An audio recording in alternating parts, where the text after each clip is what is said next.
This is standards of practice na tayo. Ito yung SPP documents na tinatawag. Okay? The standards of practice, there are a set of documents, no, SPP 201 onwards. Ang purpose nila is, parang the simplest way I can say it is, each document talks about a particular service and talks about how to render that service, the standards for rendering that service. Think of it that way. One SPP document, one service. So let's begin. Okay, so intro muna before we start with SPP document 201. So intro ng standards of practice. First, it talks about the standards for selection, the methods of selecting an architect.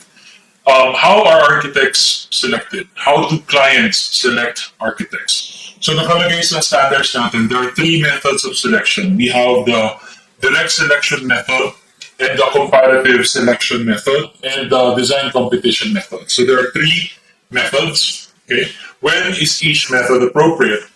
So the first method, direct selection, is literally when a client directly selects an architect. Okay, this is applicable or para appropriate for relatively smaller projects. No, the client will select an architect directly based on the reputation of the architect, based on the recommendations of a personal or business acquaintance or a friend, based on the recommendations of former clients of the architect, or based on the recommendation even of another architect. So those are the basis, no, basis ng kliyente for making that direct selection. Again, appropriate ito kapag medyo maliit lang yung project. Comparative selection naman is parang bidding. That's the closest analogy I can make it, bidding. Parang nagpapabid ka, but not for a contractor, but for an architect. So this is typically conducted by committees that represent big clients, no, institutions, corporations, public agencies. Normally, for clients like this kasi, the selection process must be a lot more transparent. No? Parang may accountability requirement, dapat medyo transparent yung proseso para siguradong walang lagay, walang under-the-table dealings, the best deal, the best architect is being hired. No? So, ito yung mas transparent man ng proseso, parang bidding siya. So, according to our standards, ganito yung process ng comparative selection. The first step is the invitation step. This is the step where the client invites architects to participate in the selection process. So, magsasend out ng invitation si client, kasama sa invitation yung terms of reference, and invited architects will say yes or no depending on whether they're interested or not. Now, after the invitation, the architects who say yes, who confirm interest, move on to the pre-qualification step. In this step, the architects will submit information regarding their qualification and expertise. Okay, so basically, magsasabit sila ng documents explaining why they're qualified, what projects they've done before, etc., etc., etc. So that's the pre-qualification phase. The next phase is the interview phase. In this phase, the bidding architects, I'll just call them bidding architects, mga architect na nagbibid pa, no? They're trying to win the bidding. They will explain their methodology in translating down the plan and design requirements of the project. Ipapaliwanag nila paano nila i-design yung project. Okay? Take note that the important thing here is they're not designing it yet. They're not showing the design yet. Hindi pa man sila nag-design it. They're just explaining how they're going to design it if it's awarded to them. That is an important distinction. That's what separates this from, say, design competitions. The next method. So design competition is you design before you get hired. Okay? Dito, you only design when you get hired. So during this phase, interview pa lang, wala pa, hindi ka pa hired yan eh. Okay, so what do you do? Do you design? Do you show them what you're going to design so that you get hired? No, you don't show them the design, you don't design anything really. You just explain how you're going to design this. Ano yung methodology mo? Okay?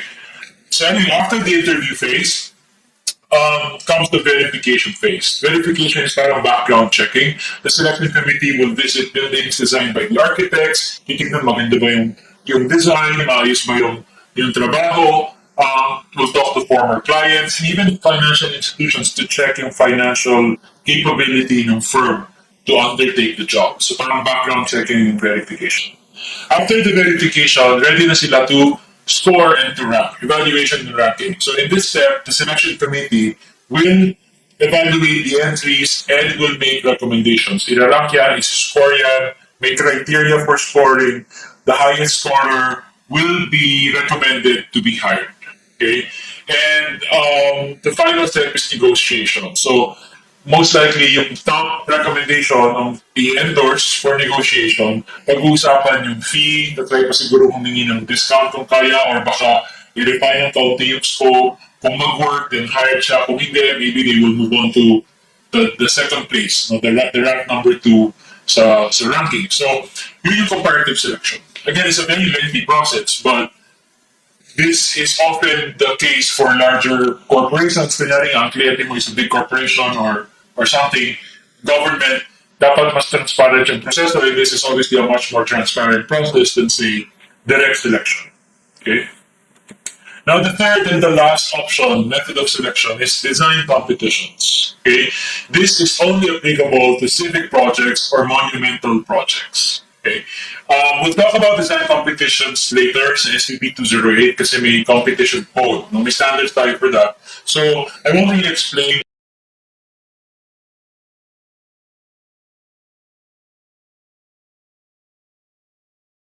solutions to a problem and somebody will win. Okay. And this is the only method where the architect designs first before getting hired. And there's a good chance actually, na nag-design ka and you won't get hired kasi only one will win. Okay? So, anong advantage ng method na to?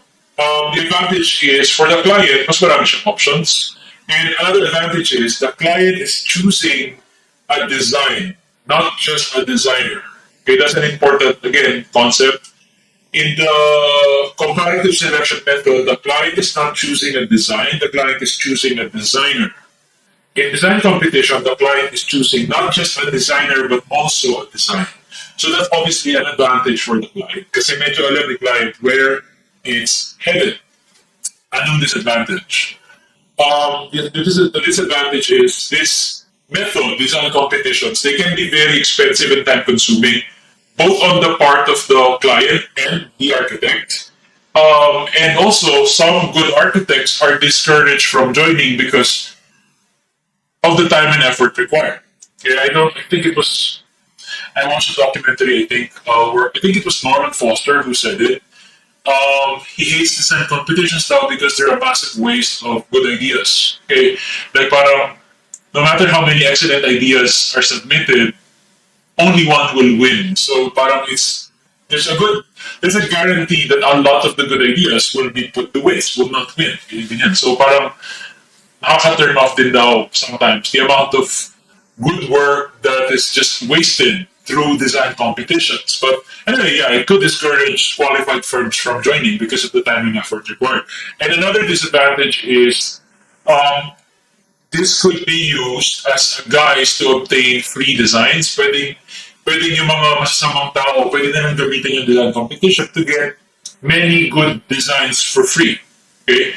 So it could be used in that way, misused in that way. That's why we have a competition code. Pero we'll talk about that later. Pero the competition code is designed to prevent yung mga ganitong pangyayari. Okay? Yun yung parang nasasamantala yung mga sumali, nananakawan sila ng designs, etc.